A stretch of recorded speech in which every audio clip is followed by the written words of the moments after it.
재판에서 제가 앉아 있지만 않고요. 어허. 지금 대장동 재판에서는 제가 지금 이제 증인, 그러니까 피고인 증인, 피고인 겸 증인, 변론 예. 분리해서 증인으로 해가지고 예. 증언하는 케이스도 많다는 것이죠. 예, 제가 지금 하고 있습니다. 아하, 그렇구나. 예, 제가 직접 증언하고 있고요. 예, 이제 검찰 신문 중에 있습니다. 아, 그렇구나. 지금 그러면은 어제 사건 같은 경우에는 예. 그 지금 말씀하신 것처럼 그러니까 이제 김용 쪽에서 이제 딴지를 거는 게 그렇죠. 뭐냐면은 유동규가 득을 보지 않았느냐. 아하. 득을 봤다 이거예요. 아, 그렇지. 그런 얘기 했는 게 언론에 나왔더라고요. 예, 득을 본 게 제가 없다 이야기한 것도 이제 나왔는데, 예. 자 득을 보려고 그러면 무죄가 나와야 되잖아요. 그렇죠. 예. 그죠? 네, 무죄가 나오게 무죄 주장을 해야 되는데, 네네. 저는 유죄 주장을 하고 있거든요. 그렇죠. 난 자백했다 했다고 하는 것이지. 예. 자백했다는 거는 당연한 거지, 혜택은. 그리고 이제 뭐냐면 그 돈 준 사실에 대해서 예. 이제 사실을 밝혔지 않습니까? 그렇죠. 돈 준 사실에 대해서 사실을 밝혔는데 저 사람들은 이제 뭐냐면 돈 안 받았다. 예. 이제 거짓말을 하고 있는 거거든요. 이제 그런 상황에 대해서 이제 이야기하고 있는 건데 이게 그 말이 안 되는 게 뭐냐면은 저도 그 뇌물에 대해서는 무죄 주장할 수가 있었습니다. 왜냐면은 이제 3억 얼마 받았다고 그런 거 있잖아요. 남욱으로부터. 그렇죠. 예. 그때 이제 남욱으로부터 받은 거 사실이거든요. 근데 이제 이 사람들이 이야기할 때 잘못 이야기한 게 많아요. 어떤 부분이냐면 변호사님도 아시다시피 이 세 사람이 줬다는 거거든요. 그 남욱, 정영학, 정재창이 줬다는 건데 아하. 정재창이 줬다는 금액은 3억이고 남욱이 줬다는 거는 3억 5천만 원이고 그 다음에 정영학은 3억 4천만 원대예요. 금액이 1, 2천만 원 차이가 계속 나는네요. 나는 거죠. 예. 그리고 난 다음에 이제 거기 정재창은 3억을 한꺼번에 줬다. 남욱은 띄엄띄엄 줬다. 이제 이렇게 해가지고 이게 또 주장도 달라요. 그렇죠. 예. 예. 그리고 3억을 주는 장소도 달라고. 그 다음에 이제 정재창은 자기가 쫓아가서 봤다. 그 왜 봤느냐? 왜 쫓아갔느냐? 했더니 남욱이가 슈킹할까봐. 예. 배달 사고 낼까봐. 예. 배달 사고 낼까봐 자기가 따라갔다. 어허. 이렇게까지 구체적으로 주장을 했는 내용이 있는데 이 주장 자체가 예, 주장했던 내용들과 그 다음에 이제 그 조서에 나온 내용이 있단 말이죠. 검찰 조서에. 그렇죠. 그러니까 이게 완전히 상반돼요. 그렇기 때문에 그걸 가지고 저희들이 그 변호사들이 이건 무죄 주장 충분히 할 수 있다. 변호사님 그렇지 않습니까? 그렇죠. 진술이 엇갈리고 내가 부인하면 다른 증거 없죠. 다른 증거가 없잖아요. 예. 부인하고 통화에서는 그렇게 이야기를 했지만 실제로는 받지 않았다. 왜 이 상반되지 않느냐. 네네. 이렇게 이제 주장하면 그 김용 사건에서도 2천만 원이 이게 그 일부 무죄 난 이유가 제가 그 날짜를 정확하게 기억하지 못했다. 그 하나만으로도 예, 탄핵당했는데 탄핵당했던 건데 이거는 뭐 세 사람이 주장이 다르기 때문에 저는 무죄 주장할 수 있었던 내용이에요. 근데 오히려 그거를 제가 밝힘으로 인해서 지금은 무죄 주장을 할 수가 없고 그렇죠. 유죄로 인정되는 부분이기 때문에 사건의 실체적 진실을 밝히겠다 이런 예. 태도로 지금 접근하는 거잖아요. 예, 그렇습니다. 그래서 지금 그거를 얼마를 받았느냐 뭐 이런 것들도 있지만 이제 그런 부분들이 저는 어쨌든 유죄로 확정되는 부분이기 때문에 예, 제가 좋아질 이유가 하나도 없잖아요. 그렇죠. 그러니까 무죄가 날 수 있었던 거를 유죄로 확정됐고 그다음에 배임 사건도 지금 저를 제외하고는 전원이 다 부인하고 있습니다. 그렇죠. 이재명 부인하죠. 예.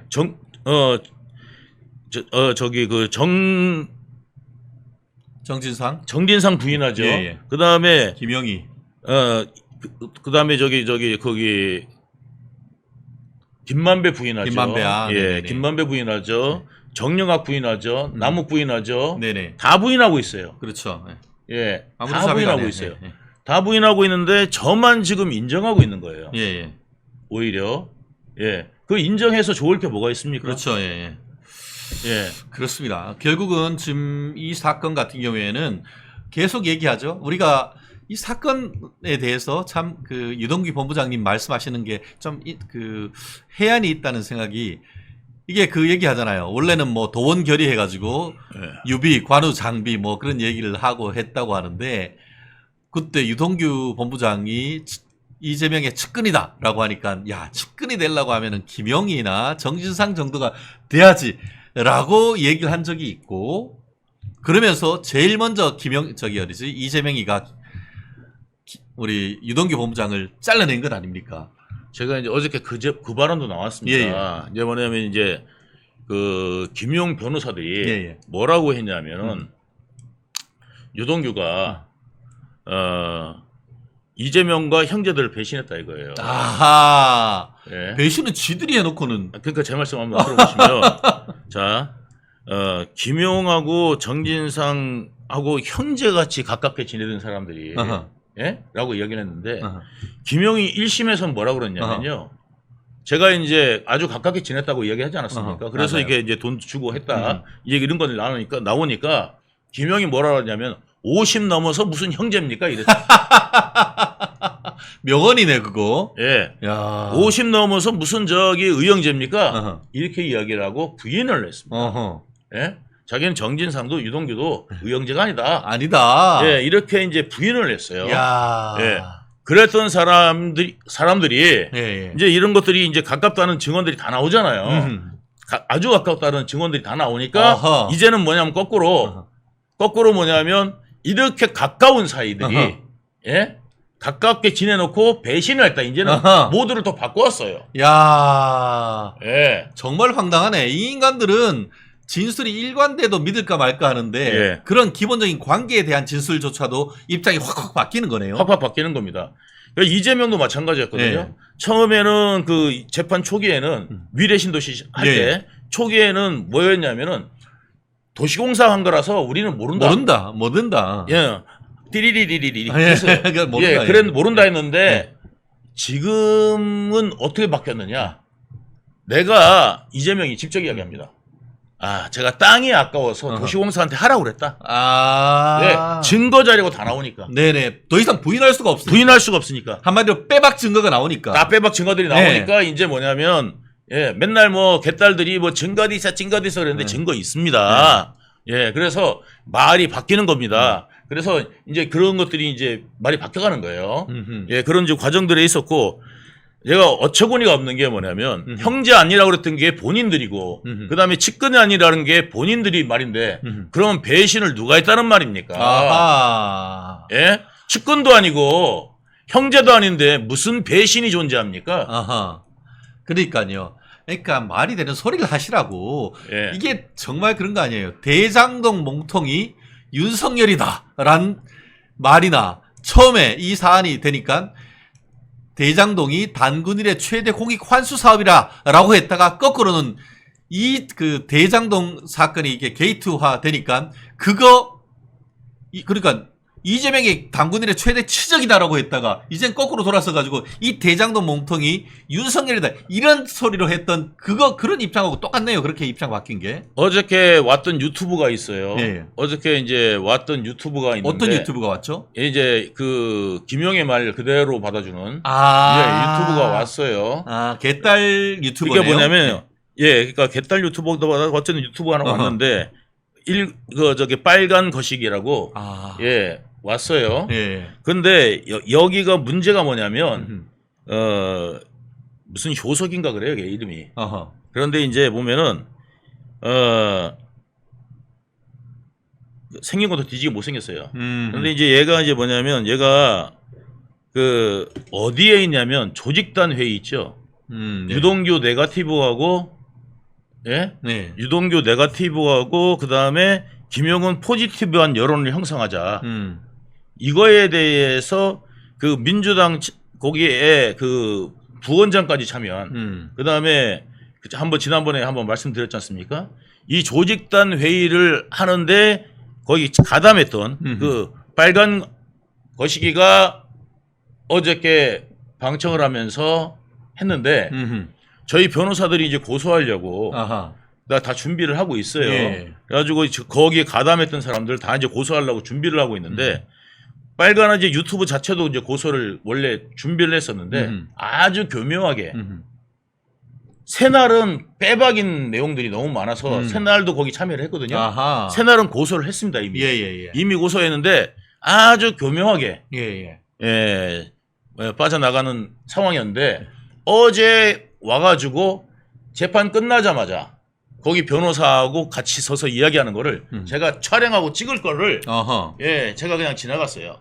예, 차 타고 있어갖고 이제 나가면서 그러니까 그거를 목격한 사람들이 많아요. 아. 그러니까 뭐냐면 얘들이 누구를 향해서 이야기한 거냐면 어저께 발언이 자기 지지자들, 이재명 지지자들, 아하.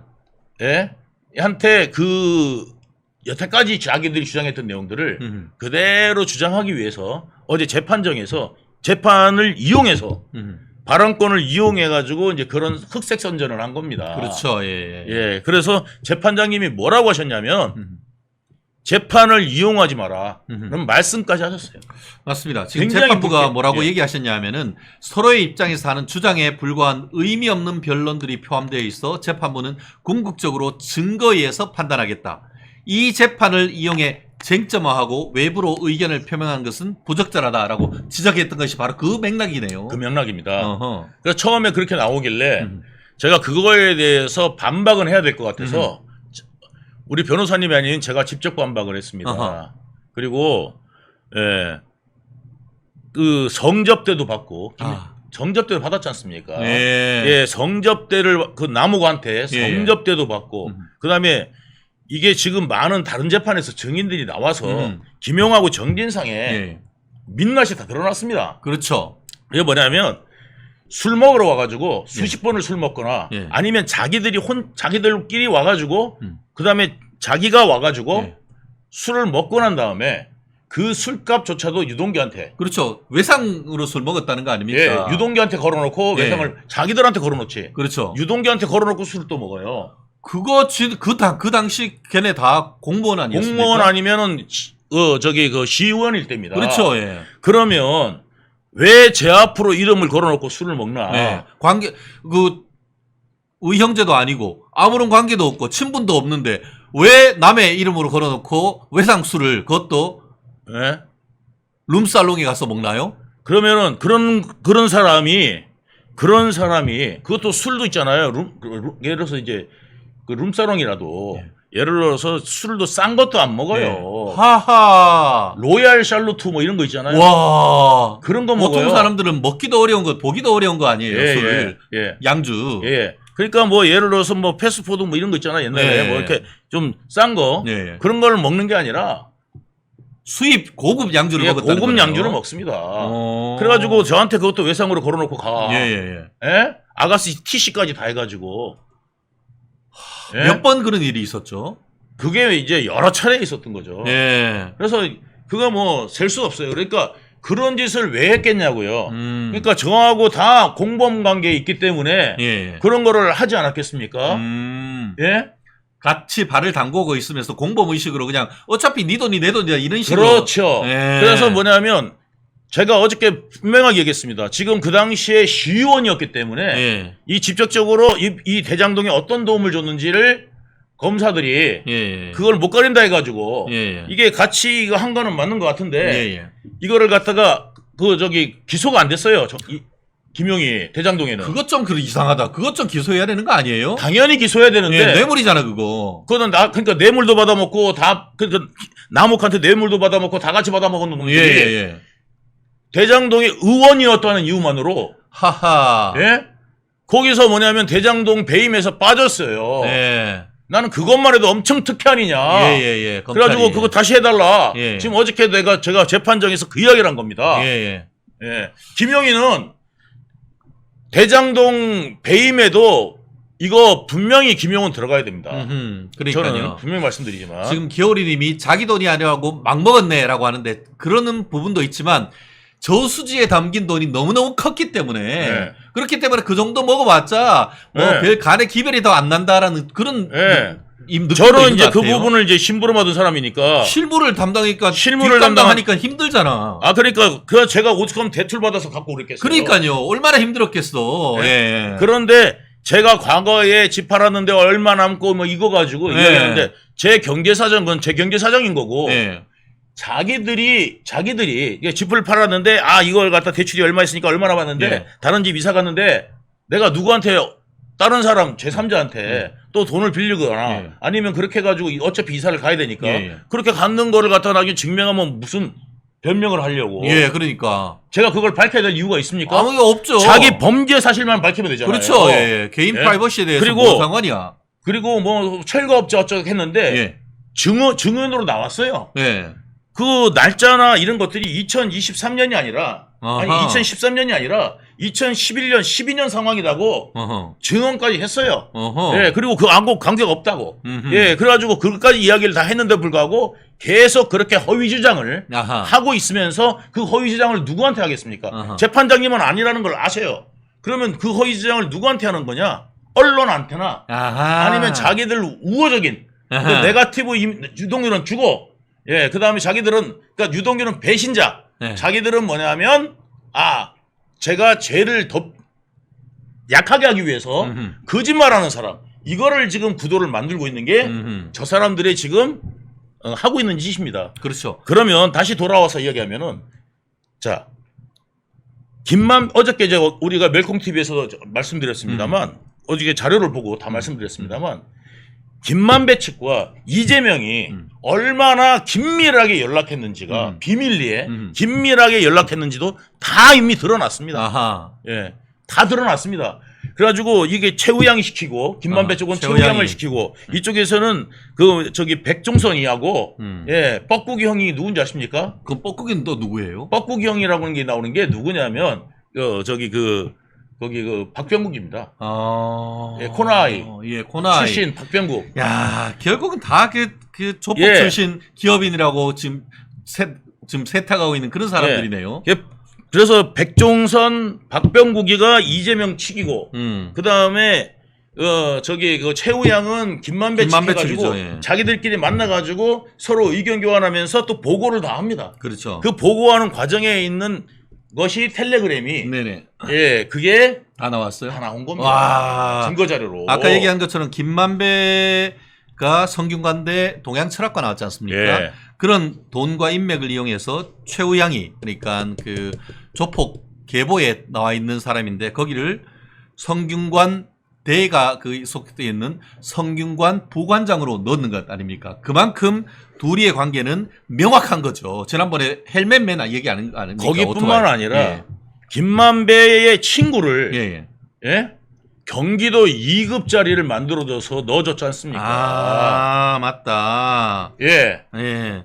그 당시 이재명이가 경기지사 당시. 경기지사 당시에 예. 경기지사 당시에 자기 그 직속이에요. 예. 그 이재명 직속 말하자면 비서하고 비슷한 개념의 특보 자리를 만드는데 그 특보 자리에 누구를 넣어주냐면 김만배 친구를 넣어줬어요. 아하. 그런데도 불구하고 김만배가 저를 공산당이라고 했습니다. 했던 게 눈 하나 깜짝 안 하고 했던 게 이재명이고 예. 그리고 그 수많은 사람들이 그 성남 당시에 어떤 상황이었는지를 다 증언하고 있는데 형제도 아니라고 했던 게 그 사람이고 김용이고 김용은 게다가 자기가 있던 거 알리바이를 조작하기 위해서 예. 위증 교사까지 시켰던 사람 아닙니까? 그렇죠. 예. 예? 이 위증 교사 행위까지 일어나서 두 명이 구속되고 한 명이 불구속 기소. 불구속 세 명이 기소돼가지고 재판에 넘겨졌죠. 재판에 넘겨진 겁니다. 예. 게다가 그날 만약에 안 왔다 갔다면 예. 그날 또는 안 왔다 갔다면 사파리 입은 거를 예. 어떻게 정민영이 어떻게 받겠습니까? 예. 그 사파리는 어디서 나왔느냐? 예? 그 남색 사파리가 그거를 또 위증을 통해 가지고 그날 김용이 입었던 거는 양복이었습니다. 검은색. 아하. 이렇게 주장했거든요. 아하. 그 가짜 증인들이. 가짜 증인 이용우가 그렇게 주장했어요. 위증한 거지. 위증한 거죠. 그래서 위증 혐의로 좀 잡혀 있는데 그렇죠. 예. 그거 양복 색깔까지 조작하려고는 그 회의에 나온 내용이 있습니다. 그렇죠. 예. 그 문건까지 다 나왔어요. 예. 그 양복 색깔까지 조작하자고. 예. 그래서 이제 그런 것까지 다 조작한 내용들이 나왔는데 또 불구하고 그 양복은 어디서 나오느냐? 압수수색 과정에서 김용집 장롱 안에서 나왔습니다. 야. 니들 말로 하면은 정민영이가 증언한 다음에 그거 사가지고 김영이 장롱 안에다가 그 사파리 넣어놨다는 말이냐? 어이가 없어가지고. 아니면 정민영이 밤에 몰래 가서 그러니까 장롱 열어가지고 여기 사파리 있구나 보고 와서 했다는 이야기입니까? 이건 무슨 말이 되는 소리를 해야. 네. 예. 무슨 정민영이가 데이빗 카퍼필드입니까? 예. 무슨 마술을 부리고 하는 겁니까? 그러니까 예. 그 결국은 그와 같은 것은 김영희 말에 신빙성이 없다는 것이고 지금 예. 항소심 사실관계를 다툴 수 있는 마지막이기 때문에 재판부로서는 방어권 보장이란 취지에서 그래 너네 하고 싶은 거 다 한번 해봐라. 그래서 이렇게 하는 거죠. 어저께 저는 발언 기회 얻어서 그 이야기를 조목조목 했던 겁니다. 어허. 예? 내가 무슨 이득을 받느냐. 어허. 나는 범죄만 늘어났다 오히려. 예? 안 받아도 될 그 김용하고의 재판. 예. 저 안 불었으면은 제가 안 불었으면 그 재판 안 나가도 돼요. 예. 그것도 제가 나가고 그다음에 지금 모든 과정들을 이야기하면서 저는 지금 배임의 제도 그다음에 뇌물의 제도 지금 다 지게 생겼는데 예? 뭐가 좋아졌다는 겁니까? 그리고 판결을 판사가 하지 검사가 합니까? 검사들은 불개하면 좋아요. 왜 재판에 넘기면 그만이니까. 그렇죠. 예. 그렇습니다. 사실 어제 재판이 굉장히 중요한데요. 그거를 믿고 있든 믿고 있는 참 그렇죠. 옆에서 혹시나 무슨 뭐 로또 당첨 가능성 저는 뭐 김영희의 무죄의 가능성은 거의 로또 당첨 가능성보다 낮다라고 생각을 하는데요. 결국 그 재판부로서는 뭐 입증하겠다고 하니까 결국 지금 말씀드렸던 그 돈을 받았다고 얘기하는 2021년 5월 3일 날 유원홀딩스 사무실에 가지 않았다라는 걸 입증하기 위해서 구글 타임라인에 대한 감정을 신청을 했는데 그 결과가 생각보다 지금 빨리 나올 가능성이 지금 어제 그 얘기가 된 것 같아요. 예, 9월 30일까지 예. 나온답니다. 네네. 그래서 이제 재판장님이 그거를 넉넉히 잡아가지고 11월 28일 날, 네네. 11월 28일 날 종결하겠다. 그렇죠. 그러면서 만약에 일찍 나오면은 10월 28일로 한 달 정도 빨리 땡길 예. 수도 있다. 한 달 더 빨리 땡겨서 10월 24일 날 종결할 수도 있다. 예. 별거 없다. 예. 그러면은 10월 24일 날 할 거고. 네네. 그 다음에 좀 뭐 다툼의 여지가 있다 하면은 11월 28일. 그러니까 무조건 28일 안에는 끝낸다. 와, 재판부가 훌륭한 게요. 재판부로서 또 재판이 생각보다 지연되고 있는 점에 대해서 책임감을 느낀다. 이런 훌륭한 말씀을 하셨더라고요. 예. 그러니까 지금 그 얘기를 듣는 순간 이재명이하고 김영희 가슴이 어떻게 했어요? 예. 철렁 내려앉았을 거 아닐까요? 예. 와, 저는 진짜 재판장님이 법정에서 재판이 생각보다 지연되고 있는 점에 대해서 책임감을 느낀다. 이런 사법부의 판사님이 있어야 예. 정말 제대로 이 재판부가 신속하게 진행되는 건 아니겠습니까? 예. 와, 예. 그래요. 어떤 범죄인이 자기 죄를 드러내서 자기가 유죄라고 이야기하겠습니까? 예. 그 지금 유죄라고 이야기하는 게 만약에 이득을 보는 거라면, 예? 자백하는 모든 범죄인이 그럼 이득을 보기 위해서 했다는 겁니까? 예? 그리고 제가 이야기하는 내용들이 자백을 했다 하더라도 이득을 보기 위해서 한다 그러면 알리바이가 맞겠습니까? 아, 그러니까. 김용이 그 시간에 뭐를 했는지 제가 어떻게 알겠습니까? 예. 그 다음에 상황들이나 이런 것들을 제가 한두 가지가 아니라 무려 지금 방송만 1000시간을 넘겠습니다. 예, 그렇죠. 예. 제가 방송을 1000시간을 넘게 여러분들한테 이야기를 해드렸고 그 다음에 제 재판 조서가 10,000페이지입니다. 와, 어마어마하네요. 예. 예. 그러니까 검찰에 가서 제가 이야기한 게 10,000페이지예요. 무려 10,000페이지인데 만약에 그게 조금이라도 잘못된 게 있으면 예? 난리가 나도 벌써 난리가 났지 않았겠습니까? 그렇죠. 예. 결국은 자백에 따르는 어떤 혜택은 형법이 정하고 있는 겁니다. 왜냐? 자백했는 것과 자백 안 한 거를 어떻게 같이 해요? 네. 자백을 하면은 형사사법 자원이 그만큼 세이빙 되는 겁니다. 네. 그럼 그거에 대한 혜택을 주는 건 너무나 당연한 것이죠. 그런데 뻔한 것 딱 잡아떼는 것. 그게 제일 죄가 나쁜 것이고 다른 거 뻔히 인정이 돼. 객관적 증거에 의해서 인정이 되는데 그거를 해서 구글 타임라인이 어떻고 해서 재판 지연하면 그거에 대해서 엄벌을 하는 것도 당연한 것 아닙니까? 제가 어저께 김용 변호사들이 김용 변호사가 아니라는 걸 느낀 게 자, 이제 뭐냐면은 2014년에 이제 선거 무렵에 김용한테 내가 1억을 전달한 게 있습니다. 나무기 만들어온 1억을 전달한 게 있어요.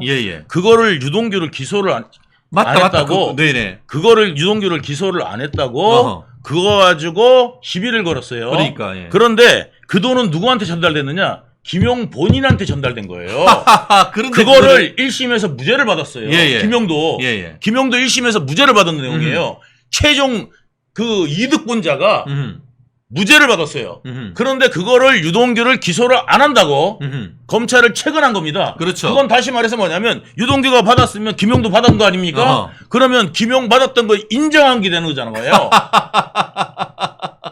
자기 다리가 없는 진술이 예. 그건 줄도 모르고 또 뭐 좀 예. 못 가리고 얘기했다는 거네. 그러니까 아니 저를 어떻게든지 깎아내려서 그러니까. 이재명 재판이 유리하게 하겠다는 거지. 그런데. 김용을 유리하게 했다는 게 아니라 예. 이재명을 유리하게 했다는 게 어저께도 여실히 드러난 겁니다. 근데 김용만 자기의 속을 풀어주는 줄 알고. 그러니까 법 전문가들은 무슨 저기 유효한 이야기 하는 줄 알겠지. 그렇죠. 수 있겠지만 예. 어저께 판사님도 그런 이야기 하셨어요. 예. 법률적으로 하나도 쓸데있는 이야기가 아니다. 근데 그거를 주저리 이야기를 했어요. 맞아요. 변호사가. 짜증나. 근데 우리 변호사는 젊은 변호사고 예. 여기에는 법관을 그렇게 오래 했다는 예, 그런 변호사가 그거를 몰라서 법리적이지 않다는 걸 몰라서 주저리 얘기했을까요? 아니지 않습니까? 예, 아니지. 예, 그래서 이재명을 갖다가 보호하기 위해서 네네. 그렇게 했는데 김용은 오히려 이 부분에 대해서 1억에 대한 받았다는 거에 대해서 예, 이제 더 이제 그 아마 유죄가 나올 1심에서 무죄가 나온 게 2심에서 유죄가 나올 가능성이 훨씬 더 커졌다는 말씀을 드리는 겁니다. 그러니까 결국 이제 뭐 김영희 측 변호인 같은 경우에는 아니 나만 받았냐? 결국은 유동규를 거쳐가지고 받았다고 하면은 나도 1억 뇌물로 기소했으면은 유동규도 1억으로 기소해야 되지 않느냐? 왜 기소 안 하냐? 그거 자백하니까 그에 대한 대가로 혜택 주는 것이 아니냐 했는데 재판부가 그래. 야, 그때 유동규가 공무원 있냐? 이거잖아요. 공무원도 아니잖아요. 제가 그때 공무원 신분 아니었죠. 예. 저는 공무원 신분이 아니고 김용은 그 당시에 시의원이었잖아요. 예, 시의원이었어요. 그렇죠. 예, 왜냐하면 시의원은 그만둘 수가 없으니까. 그러니까. 예, 연임을 하는 거니까. 예, 시의원 신분이었습니다. 그리고 저는 그 당시에 그 일반인 신분이었는데다가 그 다음에 이제 신분 자체나 그래가지고 이게 언제도 기소를 못한 거냐면은 게다가 제가 준고 전달이기 때문에 공소시효가 7년이에요. 어허. 예, 그렇죠. 그리고 받은 게 누구예요? 거기는 10년이에요, 공소시효가. 예. 원래 뇌물죄 받은 사람을 위로 처벌하지 준 사람은 뇌물 공여는 저는 전달한 거잖아요. 제가 중간에 무슨 저기 뇌물로 이득을 받으면 그렇죠. 저도 이득 본만큼에 대한 재판을 받겠죠. 그렇죠. 근데 저는 전달을 낸 거기 때문에 그래가지고 이게 전에 저기서도 기소를 못한 내용이에요. 그렇죠. 그러니까 전에 저기 검찰도 어떻게든 저를 올가매려고 했던 그 검찰도 기소를 못했던 내용들을 가지고 지금 시비를 거는 겁니다. 일종의. 그렇습니다. 참 어제 재판을 보면서 어떻게든 재판을 늦추려는 목적 하나, 또 하나 이제는 처음에는 1차 방어선을 유동규로 잡았다가 유동규가 이거 봐라. 나를 이용해 먹으려고 하는데 그걸 깨달으면서 정말 이제 진실의 영역으로 와서 얘기를 했는데 이젠 2차 방어선을 김용을 치네. 김용도 속으로는 굉장히 속이 불편할 것 같다는 그런 느낌이 굉장히 들더라고요. 그러니까 김용이 만약에 이제 그 내용량이 탁구공 아니면 내용량이 탁구공이나 아니면 골프공이 아니라면 대글박은 엄청 크거든요. 그러니까 그거를 갖다가 아니라면 대글박은 진짜 저 2배만 하잖아요. 예. 제가 얼굴 큰 편인데 김용 옆에 가면은 한 반 쪽으로 보여요. 근데 그래가지고 그래서 제가 얼마나 잘생겨 보이는데 그런데 그게 용량이 아니라면 지도 깨달은 게 있겠죠. 제2의 유동규 되는 거 아닙니까? 김용이? 그런데 이미 늦었죠. 왜냐면 2심 끝나잖아요. 2심 끝나면은 자기가 이제 바랄 거 뭐냐면 이재명이 대통령 되는 수밖에 되는 거밖에 없어. 지금 5년 받았는데 그 지금 그 1억 인정 안 받아가지고 1억 인정 안 되고 2천만 원 인정 안 돼가지고 뭐 얼마를 받아가냐면은 5년 된 건데 그렇죠. 이거 인정되면 12년 이상 됩니다. 5년 내지 7년 이상은 충분히 가능한 그런 형인 거죠. 왜냐하면 1억 이상이면 10년 이상이잖아요. 그렇죠. 결국 그렇죠. 지금 그때 1억이 안 됐거든요. 그러니까 그래가지고 지금 5년 된 건데 이게 저 1억 이상 되면은 이제 10년 이상이니까. 그렇죠. 특가법 뇌물 중에 1억 원 이상 되면은 훨씬 더 가중대로 지금 네. 형사 처벌이 돼 있다 보니까 그래서 실제 저희가 일을 하다 그 김용은 지 변호사들이 예? 김용 김용 변호사가 아니야. 유죄입니다라고 이야기한 거예요. 정말 그런 유동규를 변호사. 공격한 게 아니라 어떻게 보면은 김용 인정한 거라니까요. 그러니까 지금 예전에 우리 유동규 본부장님이 그 얘기했잖아요. 변호인이 찾아오는데 처음에는 내 변호사라고 했는데 나중에 알고 네. 봤더니만 내 변호사가 아니고 이재명 변호사였다. 이거에 빡쳤다라는 얘기인데 딱 그 얘기네요. 예, 그래서 제가 어저께 변호사비 문제도 제가 거론을 했어요. 예. 이렇게 많은 변호사들이 왔는데 변호사비를 도대체 어떻게 주고 있는지 모르겠다. 그 이야기도 제가 거론을 했어요. 예? 그래가지고 지금 정진상, 이재명 변호사 장난 아니고요. 네. 어제 김용 변호사도 한 5-6명 왔어요. 헐. 그러니까 재판에 이게 판사급, 예. 부장판사 출신급 만약에 하루 로펌에서 예. 출장하면은 새끼 변호사가 500만 원이에요. 하루에 일당이. 예, 그런데 부장 판사급 하루 출장하면은 꽤 세죠. 그렇죠. 사실 어제 같은 경우 아까 얘기하는 것처럼 검사는 몇 명 나왔어요? 공판검사? 공판검사 몇 명 나온지는 잘 기억이 안 나요. 예. 근데 담당 변호사가 그렇게 5명 가는 케이스는 정말 없습니다. 왜냐하면 앉을 자리도 없어요. 없어요. 그래서 자리도 없어. 방청석에 앉았다니까요. 예, 그렇다니까요. 예. 근데 어제 사실 저도 부산에 형사 재판에 갔다 왔습니다. 근데 그 사건은 제가 변호인 혼자 갔고 오히려 검찰에서 검사가 3명이 나왔습니다. 네. 예. 그런데 이거는 뭐 변호사가 5명까지 한 사건에 한 피고인에 나온다는 것은 이거는 정말 진짜 변호비를 뭐 수억 원 갖다 주지 않는다고 하면 현실적으로 쉽지 않은 그런 내용이란 말이에요. 네. 그런데 얼마 줬다고 김영희가 얼마 변호사 비용을 줬다고 그렇게 다 나오죠? 그러니까요. 그랬더니 뭐냐면요. 네. 그 변호사가 저한테 뭐라 그러는지 아세요? 예. 여러분 정말 우참하십시오. 예, 아침부터 배꼽 빠지시면 안 되거든요. 네. 그 변호사가 뭐라고 그랬냐면 선 넘은 발언이랍니다. 왜 우리 밥그릇 가지고 그래 이러는 거네. 예. 예. 그러니까 변호사비를 거론한 거는 선 넘은 발언이라는데 무슨 오징어 게임도 아니고 예? 선을 넘으면 밟으면 죽어요? 예, 뭐 옛날에 무슨 세발뛰기 뭐 이런 거 있잖아요. 예. 그래서 금발 보면 안 되고 예. 예, 무슨 선이 예. 어디 있습니까? 예, 지금 형사소송하는데 그리고 자기들이 지금 아무 재판에 관계없이 유동규는 왜 이렇게 벌을 적게 줘요 그러면서 고발하고 난리 났지 않습니까? 네, 그렇죠. 예, 그런 짓을 하면서 그다음에 유동규 네거티브를 하면서 뻔뻔하게 자기들 변호사 문제, 비 문제 거론하니까 선 넘었다고 이야기하는 저 모렴치한 인간들은 도대체 어떻게 될지 정말 기가 막힙니다, 진짜 이거. 참 그쪽 분들은 참 독특한 것 같아요. 그러면서 변명을 하는데 네. 김용의 부인이 대기업을 다니면서 월급을 많이 받고 있었고 그리고 집도 갖고 있는 점 근데 변호사비가 그게 뭔가 있어. 그럼 얼마 받았냐고 그 이야기만 하면 될 거 아니에요. 그런데도 불구하고 저희들이 일반 사건에 비해서는 작게 받았습니다. 이래요. 왜 작게 받아? 그러니까 왜 작게 받지? 예, 일반 사건보다 왜 작게 받지? 그러니까 더 받아야지. 그것도 법정에서 얼떨결에 한 거잖아요. 네. 그랬으니까 뭐냐면 이거는 제3자 그걸 조사 나중에 들어가야 된다. 제3자 그거 고발하고 그거를 받았잖아요. 공천을 받잖아요. 네. 게다가 지방 공천권까지 있잖아요. 그렇죠. 예, 그렇기 때문에 이거는 제3자 뇌물로 충분히 볼 여지가 있다. 네. 예, 변호사비 대납이 그러니까 정치상법 공천 대납으로 이런 것들이 볼 수가 있다. 정치상법 위반이 될 수 있죠. 예. 사실상 기부행위니까. 예, 맞습니다. 예.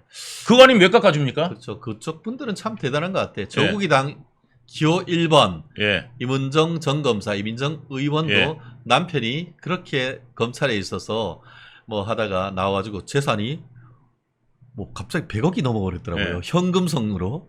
그것도 알고 봤더니만 우리 서민들의 개미들의 피 같은 돈을 사기 쳤는 놈들 변호해주고 현금으로 수십억 받았는데 그게 뭔 상관이냐고. 실제 내가 정관예우 받으려고 하면 그것만 받았겠냐 이런 식으로 나오더라고요. 예. 와 대단한 것 같아요. 황당하죠. 예. 그리고 정명석하고 이재명의 공통점이 뭔지 아십니까? JMS. 예. JMS 정명석과 이재명의 공통점. 뭐예요? 예? 여자랑 자소 안 잤다. 아. 예? 이야기하는 거 하고 네. 그 다음에 앉았다고 이제 막박 우기는 거. 우리 19금 방송 되는 것 같아서. 아니 그리고 이제 19금하고 상관이 그리고 이제 이 정도는 이제 좀 초등학생보다. 아 예. 예. 그리고 이제 두 번째는 뭐냐면요. 네. 범죄를 저질렀는데 예? 안 저질렀다. 네네.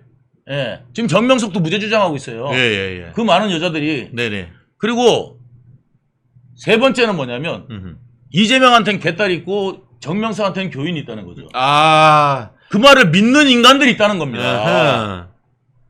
예. 야, 참. 그러니까 거짓말하는 것도 똑같고 믿는 인간들이 있다는 것도 똑같다. 이 두 가지가 똑같습니다. 예.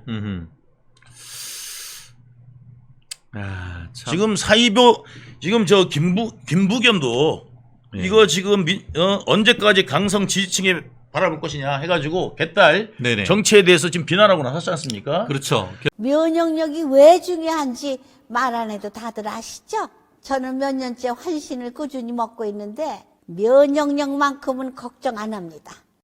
요즘 같은 시대 튼튼한 면역력에 건강까지 쑥쑥 지금부터라도 환신 꼭 챙겨 드세요. 드셔본 분들만 그 진가를 느낄 수 있다니까요. 이제 면역력은 환신에 맡기고 건강하고 즐거운 인생 누리자고요. 요즘 부쩍 면역력이 걱정이세요? 면역력을 팍팍 튼튼하게 챙기고 싶으세요? 부담 없이 전화해서 지금 바로 상담 받아보세요.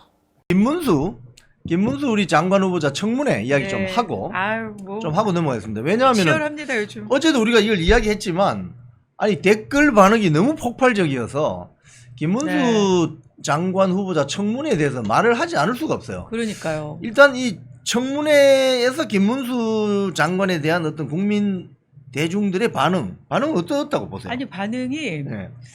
저는 이제 너무 폭발적이거든요. 사실 뭐 댓글 보면 뭐 대통령 다음 대통령은 김문수다 막 뭐 그리고 뭐 이런 소신 발언 너무 좋다. 네. 아니 그리고 이렇게 얘기해야지.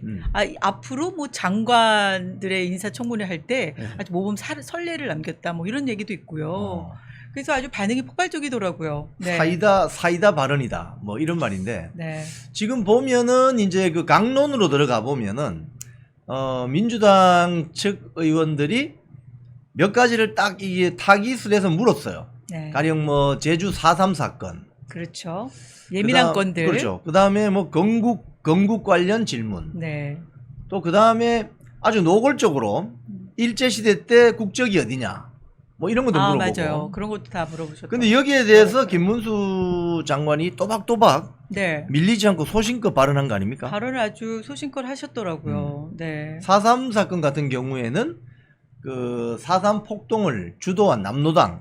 끝까지 폭동이다. 그죠? 남노당의 폭동이다. 시작은. 그건 이런 그렇게 얘기했어요. 정리를 해주시고 네. 일반 양민들 양민들은 희생된 거다. 희생된 거다. 그래서 네. 국가가 보상해야 그분들에게 된다. 사죄한 거다. 네, 맞아요. 뭐 이렇게 정리를 해서 듣고 있는 분들 제가 오늘 이 출근하면서 쭉 댓글들을 많이 읽어봤는데 댓글들이 정리를 굉장히 잘해 주신다. 아니 그러니까 국민의 눈높이다라면서 얼버무려서 피하는 것보다 훨씬 낫죠. 그렇죠. 국민의 훨씬 낫죠. 눈높이.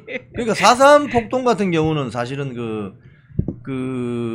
쉽게 이야기하면 소련의 지령을 받은 김일성 세력들이 그렇죠. 처음에는 신탁통지 찬성하다가 이거 이렇게 하면 이게 전략상 안 돼. 다시 신탁통지를 반대하게 되는 그렇죠. 이런 질곡이 빚어지는데 이때 이제 이승만 대통령이 눈치를 딱 챈 거죠. 그렇죠. 저자들의 목표는 통일이 아니라 한반도의 적화다. 그래서 정읍 발언을 통해서 남한 단독이라도 총선을 해야 된다. 네. 그게 1948년 5월 10일 총선이거든요. 그 총선을 어떻게 해서든 못하게 막으려고 했던 그 총선을 게 저지하려고 했던 사건. 게 4.3 폭동이지 네, 않습니까? 맞습니다. 네. 그 김달삼 등 남노당 핵심 자기들은 그 폭동 일으켜가지고요 우익 인사들 뭐 경찰서 습격하고 해서 난동을 해놓고 나서 다 북한으로 도망가 버렸어요. 근데 그 점을 김문수 장관 후보자께서 잘 정리를 해줬다. 네. 그래서 그러니까 이제 야당 의원들은 진짜 난리가 난 거죠, 그렇죠? 난리가 난 거죠. 네, 그러니까 뭐 난리가 난 이거 거죠. 계속 하다가 보니까 김문수 계속 키워주는 꼴이 될 것 같아. 그러니까 지금 이틀 내내 저 청문회를 한다고 뭐, 해놓고 이러니까 예. 도중에 그냥 뭐 막 정해버리고. 정의하고 그러니까 어? 이거 이러다 보니까 자꾸 김문수를 키워주는 거 아니야? 이런 생각이 드는 아니 거지. 그게 이진숙 방통위원장 청문회 학습 네. 효과가 있는 거 같아요. 아 그렇죠. 3일 맞아요. 동안 그냥 이진숙을 그렇게 때렸더니 이진숙 씨 모르는 사람 한국에 없을걸요. 아니 그러니까 정치는 그렇잖아요. 때리면 때릴수록 커지는 거 모르나? 그래서 윤석열 대통령 그렇게 때려가지고 대통령까지 만들어 놓고 자기들이. 예. 지금 4.3 사건도 그렇게 정리했지만 네. 그 건국절 관련도 깔끔하게 정리를 했어요. 그 맞아요. 1919년 뭐 상해 임시정부 뭐 그것도 언급을 하지만 결국은 국토 영토 국민 주권이 있는 1948년 8월 15일이 건국이다. 네. 근데 이런 이야기들을 왜 우파 정치인들은 잘 하려고 안 하죠? 그러니까 이런 자신감이 없는 거고 음. 배경 지식에 대한 어떤 그것도 없는 거고 예. 확신도 없는 거고 그리고 또 야당들이 저 발광하고 막 이러는 거 그리고 또 이런 대중들 중에 또 이 야당들하고 똑같은 생각을 갖고 있는 사람들도 있잖아요. 네, 교육에 있죠, 의해서 있죠. 네. 일부 그렇게 돼 있는 사람들이 있으니까 음. 그런 눈치 보기가 되는 거죠. 그러니까 내가 정치를 하는 사람인데 그런 공격을 당하거나 그런 곤란에 빠지면 안 돼 하고 이제 함구하는 거죠. 눈치 피하는 보는 거죠. 눈치 보는 거죠. 네, 한마디로 피하는 겁니다. 이제 최보식의 언론, 최보식 편집장이 뭐라고 했냐면, 김문수 장관 후보자는 두들겨 맞아도 자신의 소신과 가치를 네. 처리하지 않았다. 네. 두들겨 맞아도 신나게 맞아요. 두들겨 맞았는데, 네, 아주 적절한 표현이네. 아주 뭐 두들겨 맞아도. 냉철한 표정으로 소신과 가치를 처리하지 않았다. 네.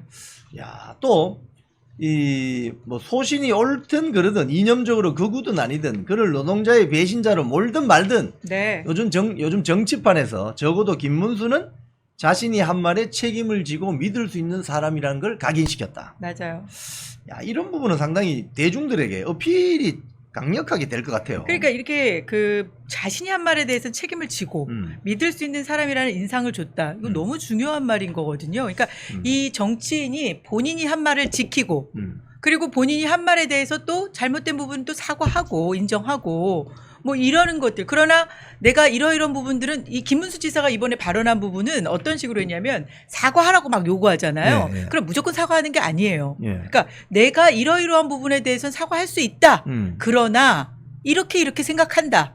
라고 얘기해서 아주 본인이 그동안에 얘기했었던 것들을 다시 확인시키는 내가 왜 이렇게 얘기를 했는지에 대한 그걸 다시 확인하는 그런 식으로 발언을 하다 보니까 야당에서 민주당에서 할 말이 없는 할 거예요. 말이 없는 거죠. 뭐 예를 들어서 막 쫄아가지고 눈치를 보면서 그건 그때 제가 그냥 그런 분위기가 그래서 발언을 한 거고요. 뭐 이런 식으로 가면 이제 완전히 두드려 맞는 건데 그냥 그게 아니라 그거 뭐 그때는 이럴 수 있다. 이렇게 한 거다. 뭐 이렇게 아주 명확하게 얘기를 하시니까 민주당이 더 당황한 것 같아.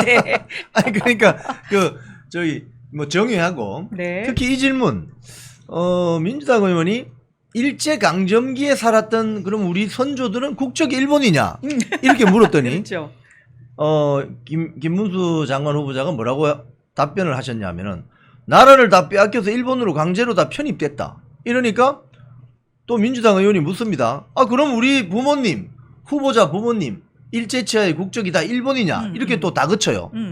그랬더니 일본이지 그걸 몰라요? 아이고 죄송합니다. 너무 크게 웃어서. 아니 이게 저도 이 부분에 대해서는요. 이런 생각을 못 해봤네. 저는 그런 생각을 했어요. 맞네. 근데 그 진지한 표정으로 그렇게 얘기하셨을 거 그러니까 아니에요. 아주 진지하고 냉철한 표정으로 한마디 해버리니까 네. 그 답변으로 해가지고 올가매려고 했던 민주당 의원들이 그냥 나가 떨어져 버린 거예요. 당황했지. 사실 저도 제가 7남매 중에 7번인데요. 7번.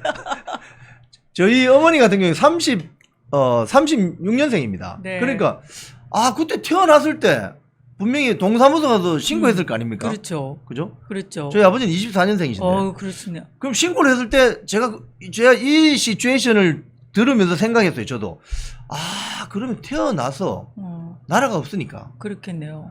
아버님도 그러면 국적이 그리고 일본 관리가 있는 그 동사무소 가서 신고했을 거 아닙니까? 호적 신고를. 그랬죠. 그러면 주민증이 나왔을 때 국적이 대한민국도 아니고 조선도 아니고 그렇지.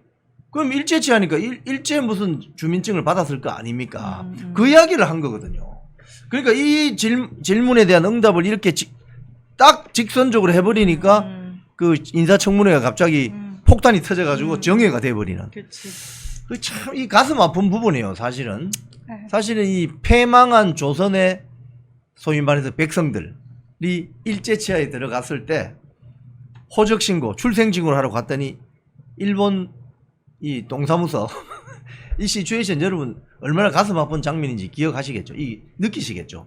근데 이종찬 강국회장은 자기가 중국에서 36년도 태어났기 때문에 자기는 아마 중국 국적으로 그러니까 나라를 뺏기면 이렇게 되는 겁니다. 그런데 그런데 본인도 중국 국적으로 돼 있었는데 이걸 이제 해방되고 나서 자기도 들어온 이제 거죠. 아니 그래놓고는 자기도 국적은 그 당시에는 자기도 중국 국적으로 돼 있는데 나는 그러면 대한민국 국적이다 뭐 이렇게 얘기하는 건가 자기는? 그러니까 그게 정신승리죠. 정신승리죠. 그러니까 아니 정신승리는 정신승리로 해야지. 지금 사실상 이 질문을 이런 식으로 이제 포맷을 짜서 네. 프레임을 짜서 이제 이렇게 질문하면은 분명히 김문수 후보자는 무너질 것이다. 네, 네. 생각을 한 거죠.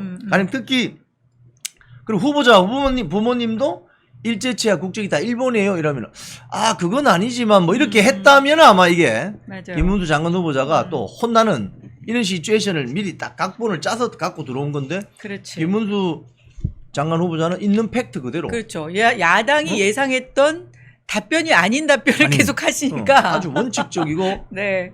뭐 이 나름대로 그 소신 있는 답변을 한 거죠. 자기들이 이제 막 그 준비를 했을 거 아니에요. 영상도 준비하고 막 저게 또 저런 식으로 보면 정신 나간 사람으로 보일 수는 있으나 그렇지 않다고 또 얘기를 하시더라고요. 그러니까 이 질문의 의도는 지금 지나서 가만히 보니까 네. 김문수는 정신 나간 사람이다. 제정신이 아니다. 극우다 완전히죠. 막 만노죠. 극우 이런 식으로 몰아가려고 했던 거죠.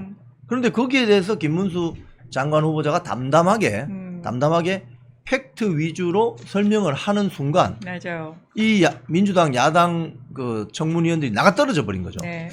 야, 이 점에 대해서는 어떤 평가가 나오냐면은 이게 사실 제가 이 김문수 인사청문회를 보면서 이런 생각이 들었어요. 사실은 박근혜 정권 이전에는 네. 우리나라 정치판이 사실 우파 우위의 정치판이었습니다. 박근혜 대통령 이전에는. 네. 그래서 우파 정치 농객들이 그래 좋은 게 좋다. 뭐 좌파들이 막 떠들고 이러면은 좋은 게 좋다 해서 뭐 쉽게 이야기하면 요구사항도 좀 들어주고 네. 좀 안으려고 노력을 했죠. 네. 그런데 박근혜 대통령 탄핵 이후 이게 달라졌어요. 뭐가 달라졌느냐? 우파 정치인들이 눈치를 엄청 본다는 거예요. 자기가 하는 말에 대해서 그렇죠. 탄핵당할까 봐. 그렇지.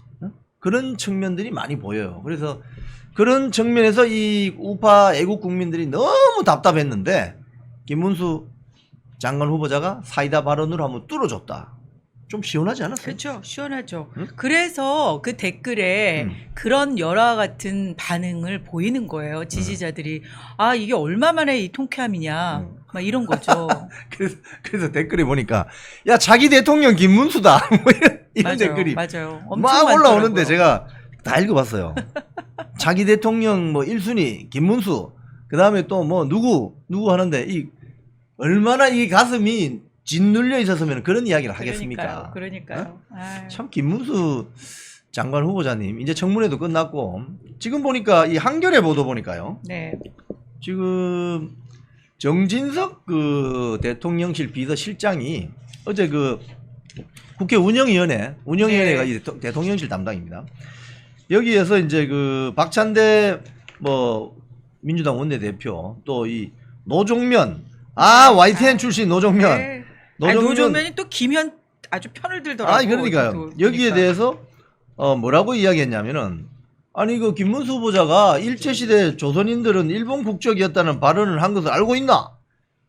했더니 이제 그 정진석 비서실장이 뭐라고 했냐면 역사관에 대한 견해는 참으로 다양하다.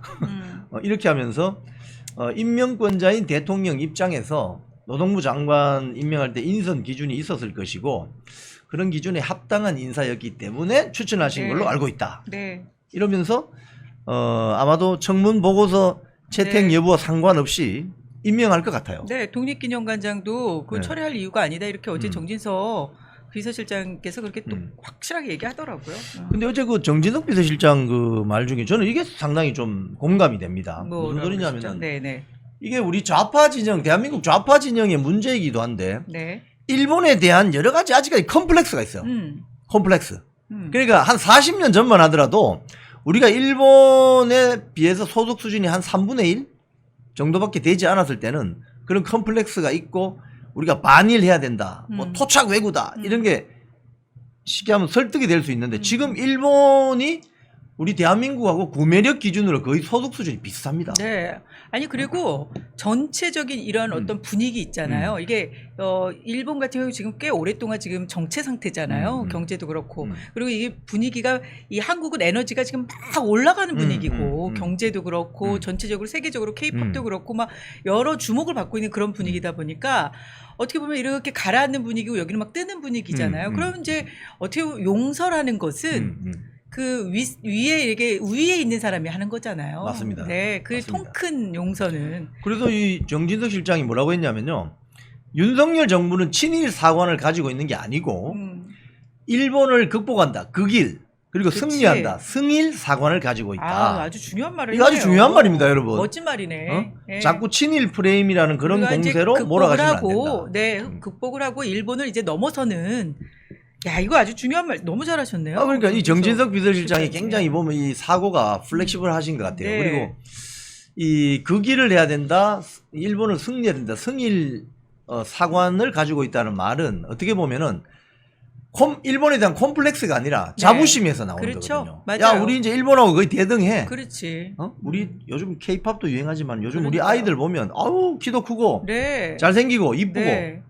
자신감을 가질 수 있잖아요. 대한민국의 이 DNA가 탁월해. 자신감 그래서 갖고 있잖아요. 전 세계에서 한국 남자들 그렇게 좋아한다는 거 여자들도 보니까 뭐 외국에서 보니까 한국 남자들 좋다 그러고 또 그래요? 한국 여자들 또 얼마나 우리 애들 딸내미들 얼마나 이뻐요. 좋아요. 그러니까. 그래서 이런 자신감을 인기가 가져야 너무 좋아, 되는데 인기가. 지금 네. 뭐 노종면이나 이런 저 민주당의 의원들 보면은 일본에 대해서는 굉장히 이 콤플렉스를 가지고 있어요. 더 이상 일본에 대해서 콤플렉스 가질 필요 없습니다. 아니 이 사람들 콤플렉스가 아니고 그냥 어떻게 해서든 그냥 반일 그리고 이 친일 뭐 이런 걸로 자기들이 정치적으로 이득을만 보려고 하는 거지. 저 때문에 그렇구만. 아니 그 사람들은 일본 안 가나? 얼마나 일본 여행 잘 가요. 그 김남국이 옛날에 일본 여행 가가지고 맞아요. 그래서 또 찍혀가지고 막 최강욱은 네. 뭐 렉서스 타고 다니면서. 최강욱도 렉서스 타고 렉서스 다니다가 타고 다니면서. 뭐 지금은 안 타고 다니는. 아니 지금 우리가 저 수입자 같은 경우도 뭐 이야기하지만 아니 타세요. 좋은 차 타는 게 좋은 거지. 그리고 일본 여행 가고 일본 여행 가고 참. 스시도 먹고. 그러니까 그 좀 그러세요. 왜 그 자꾸 그렇게 이게 위축되고 스스로 콤플렉스를 가질 필요가 없습니다. 지금은. 맞아요. 맞습니다. 대한민국 화폐 가치가 엄청 올라가기 때문에 일본 여행도 자주 가시고 그렇게 하시면 됩니다. 지금 그래서 아마도 지금 이 문화일보사들 보면은 김문수 후보는 이렇게 이야기합니다. 그 흔한 위장 전입, 투기 등의 문제도 없다. 야, 진짜. 그래서 제가 보니까 이번에 김문수 지사 노동부 장관 그 후보 인사청문회는 어떻게 보면 이 정치인 김문수가 지금까지 살아온 거를 재조명해주는 그리고 오히려 이재명 뭐 민주당의 정말 그 자격 안 되는 정치인들 있잖아요. 이 사람들이 그동안에 막 보여준 국민들한테 보여준 그 염증 뭐 이 혐오 이것이 김문수 지사를 바라보니까 눈이 반짝반짝해지는 거야. 맞습니다. 야, 이런 사람이 있었어? 정치판에? 정말 이 뻘밭에 반짝거리는 진주 같은. 그렇죠. 그러니까 뭐 도덕성으로 보나 여러 가지로 봐서 이런 사람도 있었구나라는 아주 재인식을 시켜주는 기회가 됐다. 지금 보면 이번에 김문수 장관 후보자가 청문회를 통해서 국민들에게 네. 정말 여기 정치판이 완전히 흙탕물 속의 뻘밭인데 네. 거기에서 자신의 소신과 자신감을 잃지 않고 꿋꿋이 버텨낸 진주 같은 소중한 우파 정치인 자산이 아직까지 남아있다. 이걸 확인시켜 준 거죠. 네. 그러니까 그 뉴델리에 예. 류근일 저 주필께서 예, 예. 또 쓰신 칼럼을 보면 예. 진짜 뭐라고 씁니까? 김문수 승, 어. 이재명 떨거지들 패. 아주 류근일 주필님의 이 발언 수위가 아주 뭐 통쾌해요. 그래서 무슨 숙청 재판의 논고를 듣는 것 같았다. 이렇게 얘기하시면서 스탈린이 옛 동지 부하린가 카메네프 그다음에 지노비에프 이런 사람들을 숙청했을 때 그는 그들에게 반당 반혁명이라는 제목을 씌웠다. 이런 얘기를 하셨어요. 그래서 내 죄를 내가 알렸다? 죄 좋아하네. 막 이러면서 아주 그 칼럼의 내용이 진짜. 지금 그 민주당 등 야7당이 네. 앞으로 인사청문회 하는 전술을 바꿔야 되는. 그렇죠. 이걸 보니까 이제 더 이상 안 통해요. 아 이거 안 되겠다. 이런 식으로 뭐 친일 프레임 엮으려고 하고 막말 프레임 이런 거 안 되겠다. 극우 프레임 엮으려고 하고 이제 안 통한다는 거죠. 네. 그래서 뭐 뉴라이트 프레임 엮으려고 했잖아요. 김영석 독립관 네, 기념관장 맞아요. 같은 경우에. 그럴 때 오히려 떳떳하게 그래 나 뉴라이트인데 어쩔래? 뉴라이트가 무슨 문제가 있는데 이런 식으로 나갈 필요도 있다는 거예요. 그러니까 지금 류근일 주필도 그러잖아요. 우리 정치에는 극우는 없다. 그들이 극우로 찍은 사람들은 나치도 아니고 파시스트도 아니고 맞아. 일당 독재론자들도 아니다. 그들은 자유민주주의를 부정한 적도 없다. 그렇기 오히려 때문에 자유민주주의를 부정한 사람들이 있는 거 아니에요? 지금 현재 이 우리나라 정치판에서 극우 프레임 이 낙인 찍기 하는 사람들이 네. 대부분 경기 동부연합 극좌 세력일 가능성이 높아요. 맞아요. 자신들의 정체를 숨기기 위해서. 네. 그리고 또 이어서 얘기한 게 너무 또 저는 인상 깊었던 게 김일성의 길은 지옥, 이승만 박정희의 길은 선진항구. 게임 이미 끝났는데 그러나 우리 정치에는 극좌라 불릴 만한 부류는 분명히 있다. 운동권에서 자유민주주의란 용어는 금기다. 맞습니다. 얼마나 이거 아니 저 명확하게 얘기를 하셨어요. 아주 그 유근희 주필님이 연세가 많으신데요. 야 촌철살인처럼 글을 잘 정리해 주십니다. 아니 그러니까 지난번에 우리 아스팔트에서 만난 사람들 있잖아요. 네. 그 6명을 보고 엄청 반가워하셨어요. 우리 저 두 개의 길 그 출판 기념식 갈 때 오셨었는데요. 야 우파에 이런 사람들이 있었어 막 이러면서 야 이런 사람들이 있음 뭐 이렇게 해야 된다 막 이런 얘기를 좋은 얘기 많이 해주셨거든요. 참 이 방송을 보시는 시청자 여러분들도요. 정신 자신의 어떤 그 정치 철학이나 정치 신념에 대해서 숨기지 마시고 네. 떳떳하게 드러내시기 바랍니다. 네. 그게 극우나 극좌가 아닌 이상은 얼마든지 대한민국은 본인의 정치 사상을 자유롭게 펼칠 수 있는 표현의 자유가 있잖아요. 표현의 자유가 있습니다. 그럼요. 네? 그런 게 있기 때문에 떳떳하게. 그래서 김문수 이번에 장관 후보자는 이제 대통령이 인사청문 요청안을 6일 날 국회에 제출돼 보고되어서 송부 시간이 이미 지났어요. 아 그러네요. 그렇기 때문에 그러면 뭐 지명하시겠네요. 이제 뭐 임명하시겠네요. 10일 이내에 국회에 재송부 요청할 수 있는데 시한을 넘기면 그냥 보고서 채택 없이 임명됩니다. 아 근데 이 민주당에서 또 임명 강행 시 탄핵을 검토한다 이런 얘기들을 지금 또 하고 있어요. 진짜 정말 야, 정말 아 이거 진짜 다수다. 이 누가 뽑아준 거예요? 도대체 왜 뽑아준 거예요? 이 총선 때. 아니 그러니까 어? 170석이 있어도 이게 사실은 굉장히 저희들이 지금 놀라고 있는 이 상황인데 무슨 소리냐면은 지난 원하는 대로 안 총선에 야7당이 190석 되니까 와 대한민국 이거 절단났다 이렇게 우려를 했는데 가만히 네. 보니까 윤석열 대통령이 비장의 카드가 있어. 맞아. 거부권 개선 거부권. 행사할 수 있지. 법률안 임명 제2호권. 강행할 수 있지. 그러니까 이게 대통령을 얼마나 잘 뽑아야 되는지 여러분 아시겠죠? 지난번에 이제 이재명 대통령 당선됐으면 어떻게 됐을까요, 우리나라가? 그러니까요. 야, 여러분 이거 아찔합니다. 진짜 저는 진짜 하느님이 보호하사 우리 그 애국가에도 있잖아요. 예. 진짜 이 대한민국은 정말 축복받은 그리고 이게 어떻게 보면 선택받은 민족이다. 지금 이 방송 보시는 여러분들이 혹시라도 윤석열 대통령을 지난번 대선 때 찍으셨다면은 야, 이 아찔한 순간을 피해갈 수 있는 그 소중한 한 표. 그래서 선거 때는 나가서 찍어야 되는 겁니다. 아니 우리가 그런 얘기도 했잖아요. 그래서 윤석열 대통령이 이재명 0.73%로 이겨준 것만으로도 윤석열 대통령 할 일 다 한 거다 막 이런 얘기도 했잖아요. 맞습니다. 지금 2년 정도 지나서 벌어지는 일들을 보니까 이런 이제 느끼는 거죠. 그때는 몰랐지만. 예? 자, 우리 김문수 장관 후보자가 이제 윤석열 대통령께서 네. 임명하는 그날 잔치국수를 한 그릇 먹어야 될 것 같은데. 아유 진짜 이번에 윤석열 대통령이 내걸었던 노동개혁 뭐 있었잖아요. 3대 개혁. 노동개혁은 좀 일어날 것 같은 기대를 좀 할 수 있을 해보겠습니다. 것 같아요. 예. 네. 자, 다음은 좀 심각한 이야기 좀 드리겠습니다. 아주 심각한 이야기. 네, 심각하네요. 진짜? MBC하고 지금 KBS에서 지금 불이 슬슬 붙는데 네. 이제 진짜 방송 전쟁인 것 같아요. 이게 지금 MBC의 현재 민주당 추천으로 이사장이 되었던 권태선 이사장이 서울행정법원에 가처분 신청을 냈어요. 그 아시죠? 내용을. 어떤 내용이냐. 방문진이 이진숙, 김태규 2인 체제였기 때문에 방통위가. 네, 방통위가 여기에서 방문진 이사, MBC 이사회 신임 6명의 방문진 이사들을 새로 뽑은 것을 스톱시켜달라. 홀딩해달라고 가처분 집행정지 가처분 신청을 냈는데 맞습니다. 이게 인용이 됐잖아요. 법원에서 인용을 했죠. 인용이 됐습니다. 네, 그래서 16일 날. 새로 들어오기로 했던 6명의 지금 방문진 이사가 못 들어옵니다. 맞습니다. 그래가지고 이 항고를 하고 뭐 본안소송 가고 이러면 한 1년 6개월 걸린대요. 그렇죠. 그럼 1년 6개월 동안 못 기존에 스톱되는 문재인 때 들어왔던 방문진 이사들이 계속 하는 거예요. 그대로 직을 유지하면서 지금 이 MBC 같은 게 문제가 뭐냐면 문재인 때 들어왔던 민주당 추천 이사가 6명이고 네. 국민의힘 추천 이사가 3명입니다. 네. 그러니까 이사회 구성 자체가 민주당 추천이 다수예요. 맞습니다. 이게 계속 진행이 되니까 지금 안영준 사장이 임기가 한 1년 6개월 남았습니다. 그 안영준을 안 쫓아내는 거지 결국은. 임기 다 하게 생겼어요. 임기 다 하게 생겼잖아요.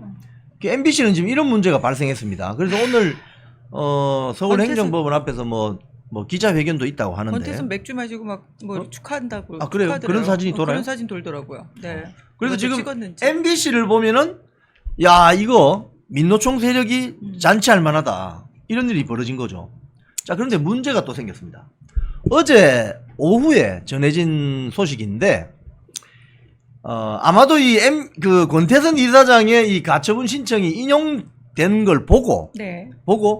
KBS 안에 또 민주당 추천 이사들이 있어요. 5명. 이제 또 우리도 그러면 가처분 신청을 해볼까? 했어요, 집행정지 그래, 어제. 이런 거죠. 그러니까 어제 했어요. 가처분 신청도 놓고 또 행정법원에 본안 소송 그것도 냈어요. 지금 언론 보도를 보면 자 이렇게 되면 자 여기서 이제 우리가 여러 가지 변수를 생각해 볼 필요가 있습니다. 자 네.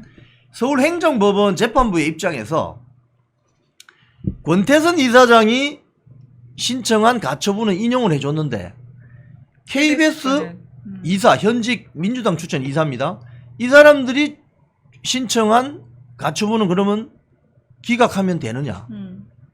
인용할 것이냐 기각할 것이냐 여기 고민이 있는 거죠. 그렇죠. 법원 입장에서는 또 MBC는 했기 때문에 MBC는 해줬는데 KBS를 안 한다? 안 한다? 이것도 이제 자기네들이 했었던 거에 대한 어떻게 보면 부정이지. 자기 부정이기 부정이 때문에 자기 되는 거지. 부정이 되는 거니까. 지금 이제 이 결과가 한 달 안에 나오게 돼 있습니다. 한 달 안에 나옵니다. 자 그러면은 만약에 서울행정법원의 입장이라면 MBC는 인용해줬는데 KBS는 기각하게 되면 어떻게 됩니까? 이거 자기 부정이 되거든요. 네, MBC도 그럼 잘못됐다는 걸 인정하는 게 되는 거죠. 그럼 이게 자기 부정이 됩니다. 그러면은 지금 경우의 수가 두 가지가 나옵니다.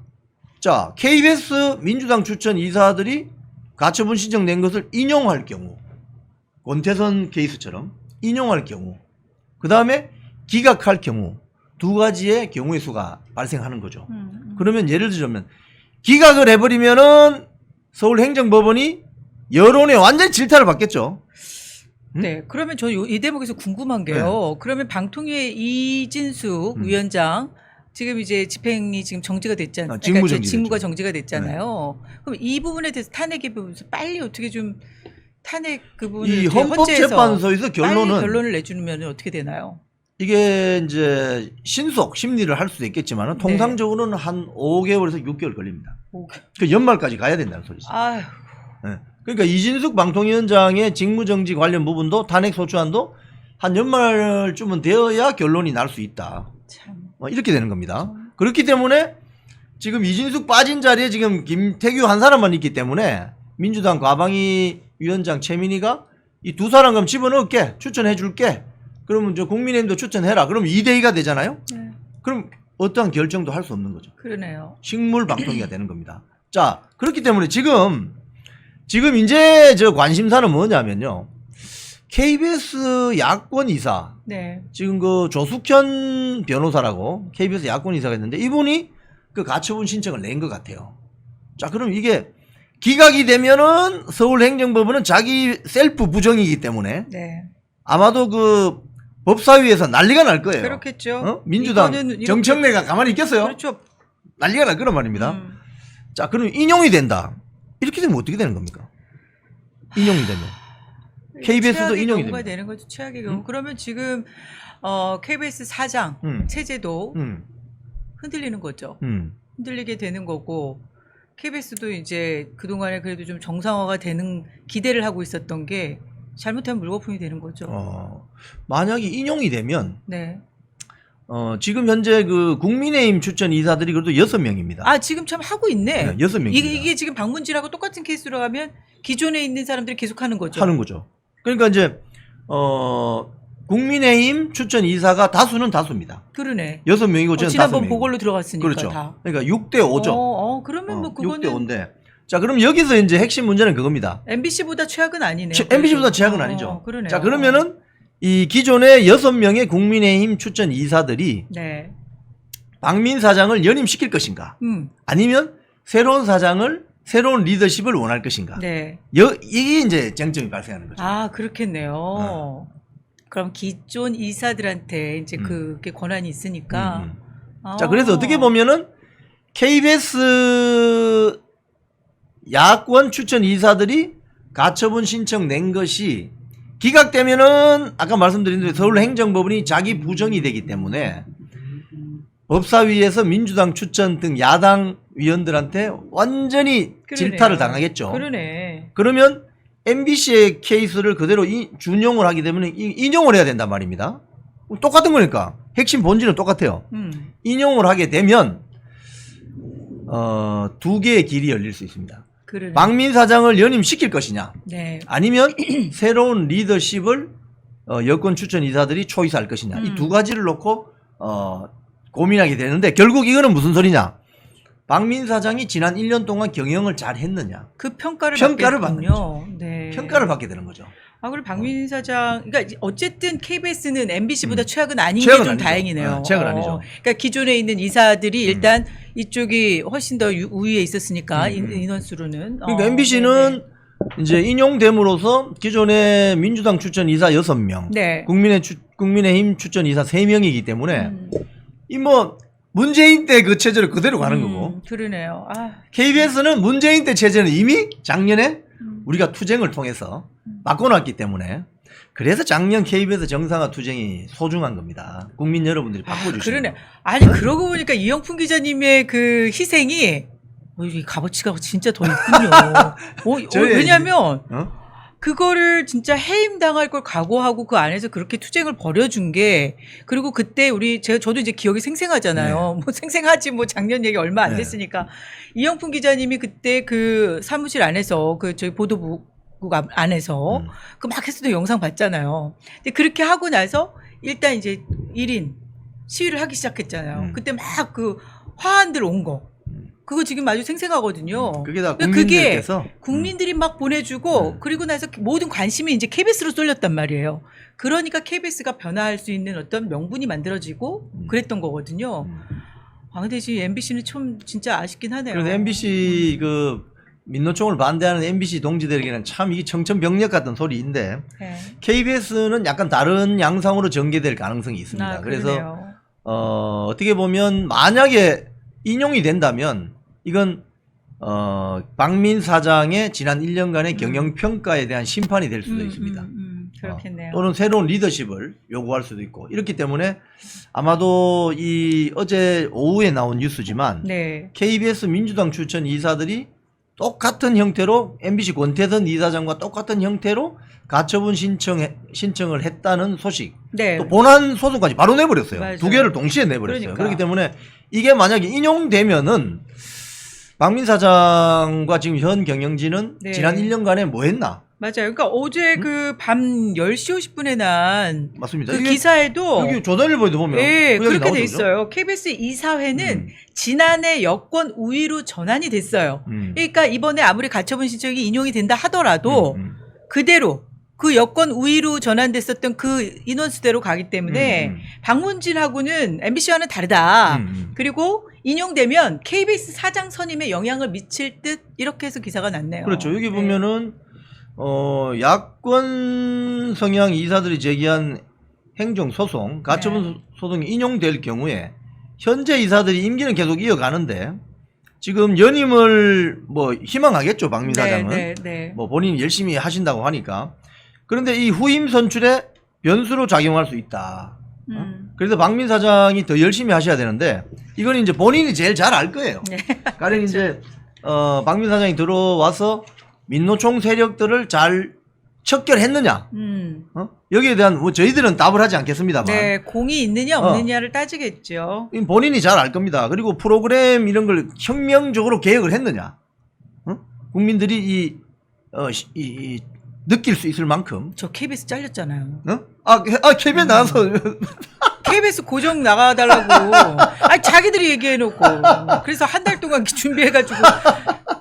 방송 나갔다가 그냥 정치 패널로 제가 나갔다가 한 번 하고 잘렸잖아요. 이 패널을 좀 계속 하도록 좀 해주시지 왜 그렇게 또 그러니까 매정하게 아니 제가 처음 그거 정치 패널로 첫 방송이었는데 그거를 못하면 좀 못할 수도 있지.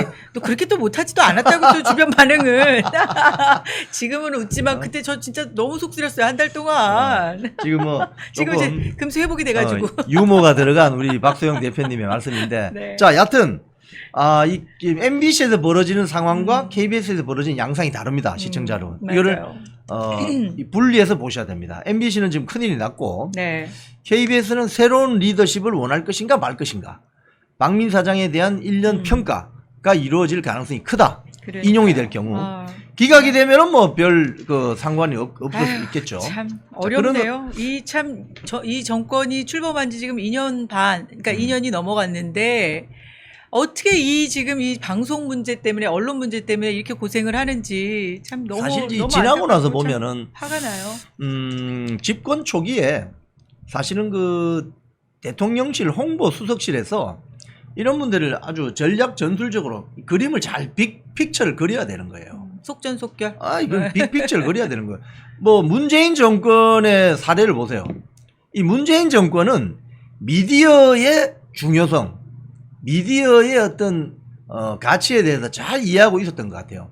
그러자마자 아주 폭압적인 방식으로 공영방송 사장 이사들을 완전히 그냥 정리해버리는. 네. 공영방송 장악 문건이 바로 그거 아니겠습니까? 그렇죠. 그리고 자기들이 나서지 않고 부추겨가지고 민노총 언론노조 이 세력들이 그냥 스스로 공영방송의 독립성을 훼손시켜버리는. 맞아요. 뭐 강규영 이사, 뭐 고대영 사장, 김장경 사장 다 쫓아내버리는 이런 어떤 난장이 벌어졌죠. 진짜 무자비하게 했는데. 무자비하겠죠, 무자비하게. 그러니까 사실상 어떻게 보면 그렇게 무자비한 것이 국민의 지탄을 엄청 받아야 되는데 그 당시에는 정말 우리 이쪽 진영도 너무 전투적으로 하지 못했고 이제 뭐 커버를 디펜스를 못 해줬잖아요. 그때 그분들을. 이제 박근혜 정권 탄핵 이후에 네. 상당히 이제 그런 부분들이 그렇죠? 작용을 했죠. 네, 적폐청산이라는 걸 내세워서 정말 곳곳을 다 칼을 들이댔었기 때문에. 지금 윤석열 정권이 사실은 제가 이제 언론 미디어에 근무한 입장으로서 보면 굉장히 언론에 대해서는 손을 대지 않으려고 하는 일종의 좀 자율적으로 해결되면 좋겠다. 나는 그게 한 2년이 흘렀는데 아니, 선의를 믿는다고 해서 이게 자율적으로 해결될 수가 없는 네. 그런 상황으로 지금 가고 있습니다. 그래서 상당히 우려스럽고 지금 MBC 같은 경우는 사법부가 즉 서울행정법원 이 사법부가 행정부 수반의 인사권을 침해할 수도 있는 그런 결정문을 내버린 거거든요. 상당히 우려스러운 맞습니다. 그런 대목입니다. 네. 그렇게 볼 수 있겠습니다. 자.